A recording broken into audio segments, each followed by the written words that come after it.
Hi. So, um, I want to start off by saying I have been wanting to do this for quite some time. Had some fits and starts, but I feel that people information about traveling to a place for the first time, I think is very important. So that's why I plan to do these series of videos for first-time travelers, especially to Istanbul. Subsequently, I will do other cities as well, including Ephesus in Turkey, Baku in Azerbaijan, New York City, and my home city of Washington, D.C. First of all, I would like to thank someone very dear to me who encouraged me to restart this effort. Um, if you're watching right now, you know who you are, you know how much I feel about you, care about you. Um, Thank you very much for helping me, for encouraging me to start this. And I guess the coronavirus lockdown and shutdown gives me no other opportunity but to do this in this shutdown time. So without further ado, I'd like to begin. This will be a series of videos with regards to first-time travelers to Istanbul. Um, Subsequent videos are going to deal with where to stay, where to shop, where to eat, and then a day-by-day itinerary of what you can do on average a 1 week visit to the city. This video in particular is going to deal with the visa process and the traveling process, as well as how to deal with getting a SIM card, or if you want to use roaming for your mobile or cell phone. These series of videos are primarily targeted at Pakistani viewers and also to American viewers as well, who have not been to Istanbul before. Well, first of all, congratulations if you're planning to go to Istanbul. Istanbul, after this whole coronavirus crisis passes, it is my favorite city in the world. It is a wonderful city to visit. If I had a choice, I would be living there right now. But that's beside the point. So, you've decided to visit Istanbul and Turkey as well. So obviously the first step in doing that is to apply for your visa. Now, Turkey has probably the most efficient e-visa site I've dealt with traveling overseas. The website for their e-visas is evisa, evisa.gov.tr. The website is fairly straightforward, it's very simple to use, so it's not very complicated. So for my American viewers, once you go to the website, obviously you have to enter in your passport information, your length of stay, and payment as well. That payment process, it's about $20, and you will get a 6-month multiple entry visa with each stay valid for 90 days. Now, for my Pakistani viewers, it's slightly different. For those of you who have a American, Canadian, UK, or Schengen visa, or a US green card, Canadian permanent residency card, and whatever the permanent residency card equivalents are for the UK and for the Schengen area, you can avail of the e-visa website. The length of the visa will be different. It will give you a visa up to 30 days as of 2018, when I traveled with someone who had a green card. I'm not sure if that has changed or not. Obviously, the website will give you further information if you do that. The problem is that if you do not have a visa or a permanent residency card from the US, UK, Schengen area, or Canada, you will have to apply for a visa in person at either the Turkish embassy in Islamabad or the Turkish consulate in Karachi, There is no consulate in Lahore, so anyone in Lahore will have to go to Islamabad. I'm not familiar with their visa application process there, if you have to go to the embassy or the consulate in person, or you have to apply via a courier. It's best to inquire about that from the Turkish embassy or the Turkish consulate via their websites.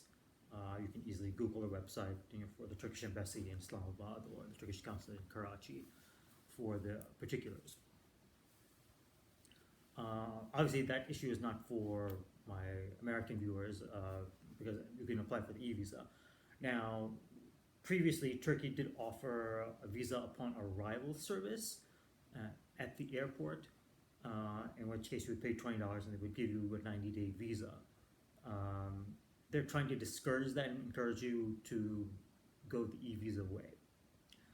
Now with the e-visa, once you go through the application process and purchase the visa, you will receive an email which will give you a link to a PDF for your visa.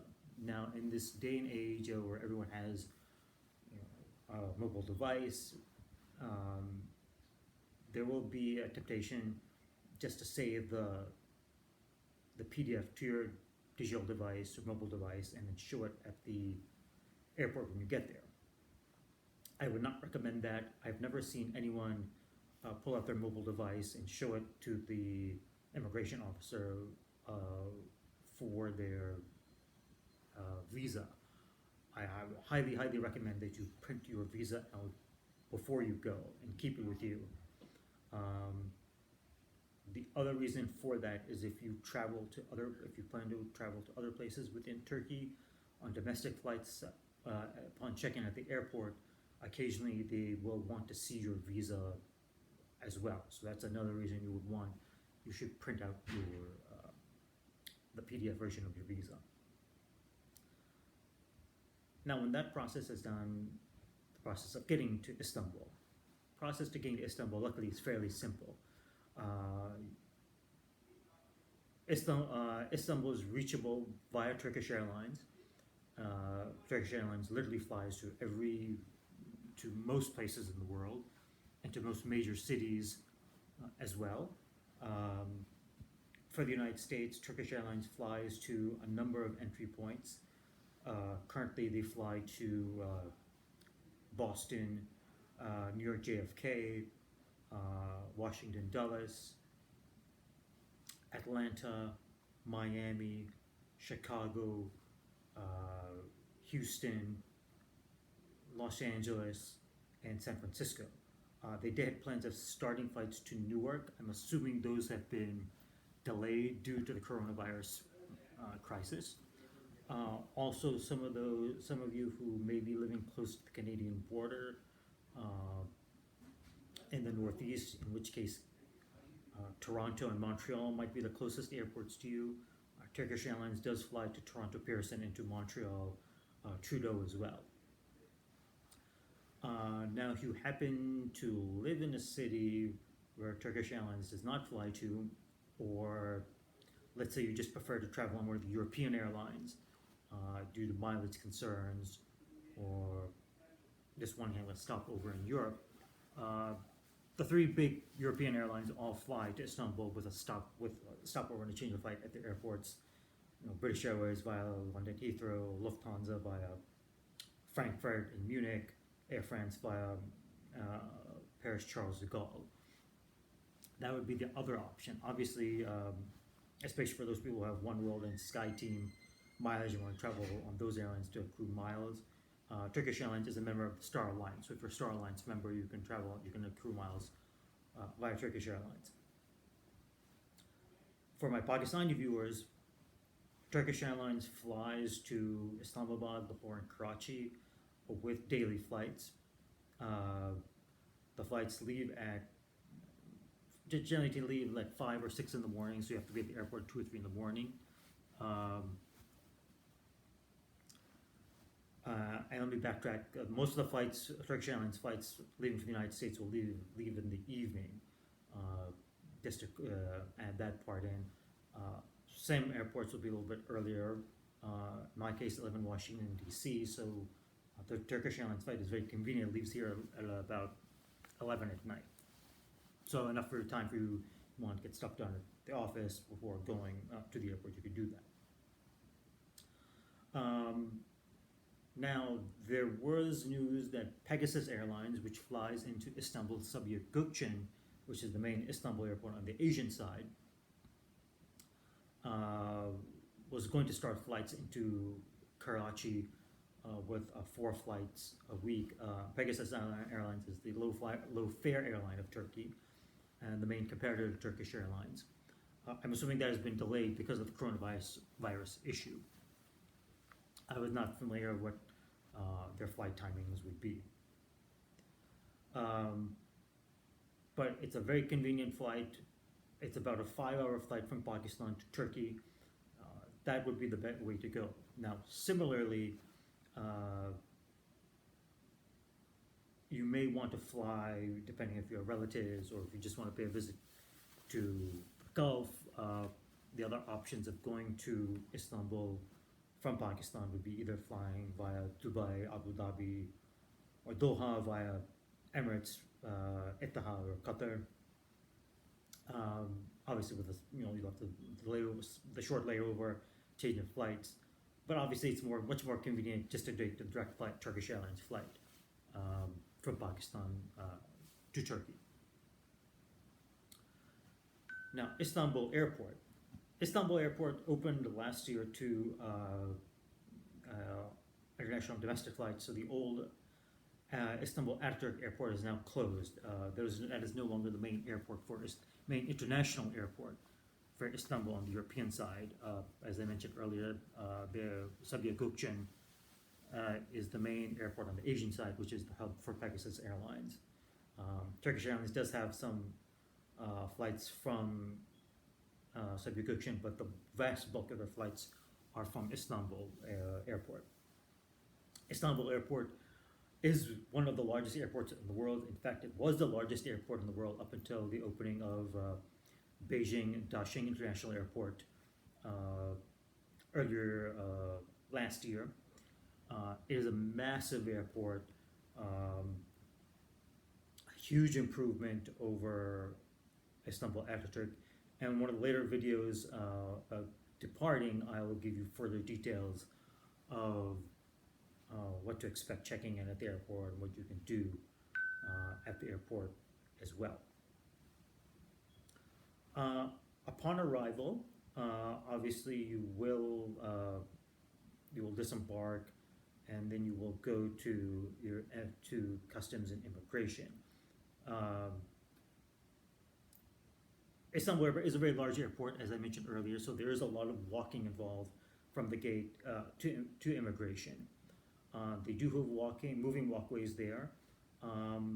If you need assistance or a buggy, the airport does provide those options. Istanbul Airport has a very good app which you can download from the App Store for Apple and whatever the equivalent is for Android based phones as well, from the Google App Store, or whatever the Google App Store is called. I have an iPhone, so I'm not familiar with the Google terminology. So it's very handy. It will give you the options of meet and greet, a buggy pickup as well, and the prices also. I've never availed of those services, so I don't know how they are, but those services are available. They can be purchased through the app. Obviously, you put your flight information and payment as well. Luckily, immigration in Turkey, if the boots are manned, is fairly efficient. You won't expect a long time to spend going through immigration. They will normally not ask you any questions as long as you present them with your e-visa and nothing else. I've never been asked any additional questions arriving in Istanbul. So it should be fairly easy and straightforward. The good thing about Turkey in general is the flight services at the airport, especially luggage, is fairly efficient. So by the time you go through immigration and you get to the luggage carousel, your luggage will more than likely than not already be on the carousel by the time you get there. So that is a very good thing. Now, how to get from Istanbul Airport to your destination in the city will vary. My recommendation is that if you already have booked with a hotel, doing your reservation process or doing your search process, make sure you book with a hotel which offers transportation to and from the airport. And in some instances, they will offer one way will be free, while the other way you will have to charge, depending on the number of days you stay at the hotel. But once again, check with the hotel when you're making a booking whether or not they offer that type of option or not. That's the easiest way to get to the airport. Get to the city from the airport. Usually when you leave, after you collect your luggage and you go through, there's no need to really go through customs, no one goes through customs anymore. And go to the arrivals area. Usually the hotel bus someone will have a paper or board with your name on it to pick you up. Those people will be speaking English, so you don't have to really worry about that. That's one option. The other option is there's a bus service which offers multiple stops within Istanbul to Istanbul Airport. It's called Hava Ist. They do have a app as well. It's spelled Havaist. You do the complete booking through there. They have multiple pickup points within the city. In Sultan Ahmed, where more than likely most of you will be staying at, the pickup point is very convenient. It's right in front of the Hagia Sophia in Sultan Ahmed Square, or Sultan Ahmed Meidani. So it's fairly convenient. I would not recommend taking a taxi. Taxis are very expensive from Istanbul Airport into the city. One reason obviously is the distance. Istanbul Airport is without traffic, about 45 minutes away from the main points in Istanbul, fairly similar to Washington Dulles in Washington DC, or Paris Charles de Gaulle in Paris, where the airport is located fairly outside of the city and in the suburbs. So I highly recommend not to take a taxi. Currently, they are building, or they're extending the Istanbul Metro to Istanbul Airport. I'm assuming construction will be complete sometime next year in 2021, which will offer limited stops to Istanbul Airport, so the speed of the train goes much faster than a normal metro train would be.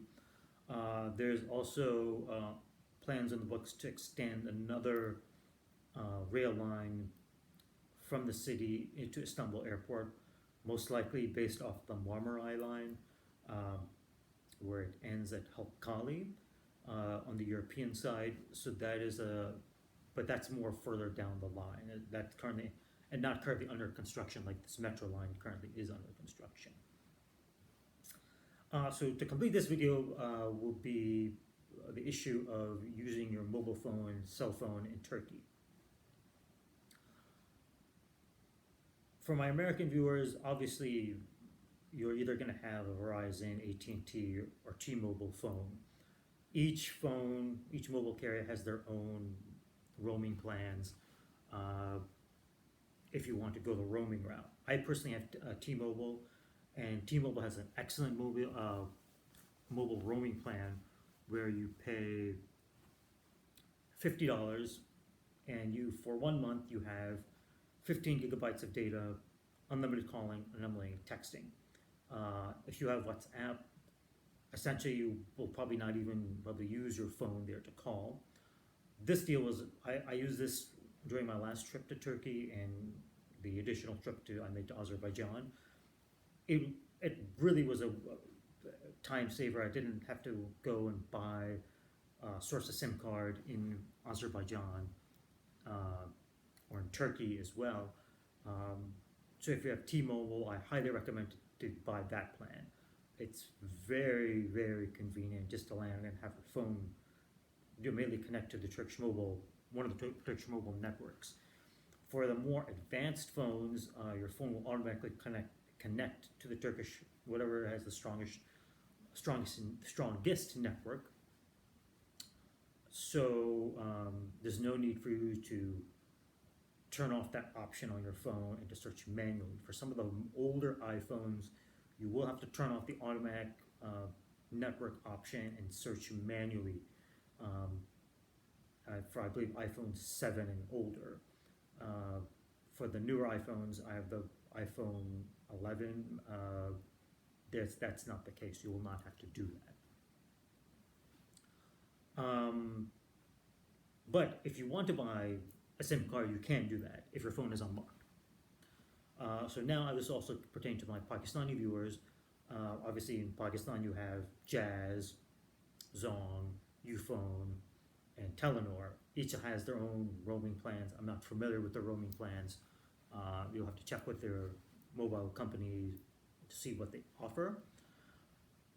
But if you don't want to do that and you want to buy a SIM card in Turkey, Turkey has 3 mobile carriers, the largest being Turkcell, and its 2 competitors, Türk Telekom and Vodafone. Each of them offer their own visitors package with regards to, it's usually up to 2 weeks, and they each provide a certain amount of data, free calls, free text under that plan. I'm not familiar with the Türk Telekom and the Vodafone plans, but the Turkcell plan is very good from what I've seen.